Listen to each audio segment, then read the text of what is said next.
তুমি একজন ভালো মানুষ।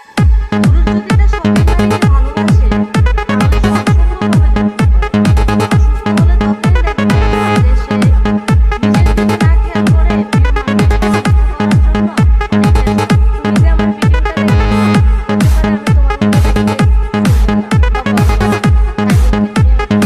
বলে কি তুমি আমাকে ফলো দিও না? যদি ভালো লাগে তুমি আমার ভিডিওটা দেখতেছো, তোমাকেই বলতেছি, যেই পুরুষের টাকা যত বেশি সেই পুরুষের সৌন্দর্য তত বেশি। পুরুষের সৌন্দর্য কখনো গায়ে দিয়ে পুরুষের সৌন্দর্য হয় টাকা দিয়ে। তুমি যে আমার ভিডিওটা দেখতেছো আমি জানি তুমি কালো হলেও তোমার মনটা অনেক ভালো। তবে তুমি কালো না, তুমি সুন্দর। আবার সিরিয়াসলি নিও না। আমি নাচতেও পারি না, গাইতেও পারি না, আমি সুন্দরও না, আমি কালোও না, আমি শ্যামলা। এখন বলো আমি কি করলে তোমার মনের মতো হতে পারবো? কারণ মানুষের মনের মতো হইতে গেলে না গুণ থাকা লাগে। আমার মাঝে তেমন কোনো গুণ নেই যে গুণ দিয়ে আমি তোমার মন কেড়ে নেব। যদি গুণ থাকতো, সুন্দর রূপ থাকতো, তাহলে হয়তো তুমি আমাকে দেখা মাত্রই ফলো দিতা। যদি ভালো লাগে ফলো দিও। কথা দিলাম এখন থেকে এটাতে সুন্দর সুন্দর ভিডিও পাবে। আচ্ছা, আমার ভিডিওগুলো কি কারো সামনে পড়ে না? কারণ আগের মতো কমেন্ট আসে না তো ওই জন্য, নাকি আমাকে এখন আর কেউ ভালোবাসে না?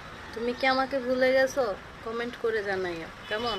তুমি যে আমার ভিডিওটা দেখতেছো তোমাকে বলতেছি, আচ্ছা তোমার জীবনে কি কখনো এমন হয়েছে যে কাউকে বিশ্বাস করে মনে সব কথা বলছো, পরে ঝগড়া হয়েছে আরে প্রকাশ করে দিছে?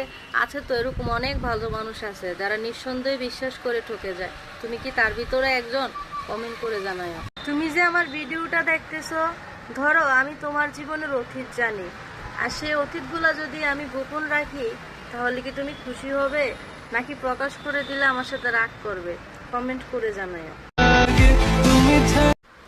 তুমি যে আমার ভিডিওটা দেখতেছো সত্যি করে একটা কথা কইও, আচ্ছা জীবনে কি কখনো এমন হয়েছে যে কোনো একটা মানুষকে বিশ্বাস করে তুমি তোমার মনের কথা সব বলছো, আর ঝগড়া হওয়াতে সে সবাইকে বলে দিছে, পরে তুমি অনেক লজ্জা পাইছো? কারণ আছে এরকম ভালো মানুষ যারা বিশ্বাস করে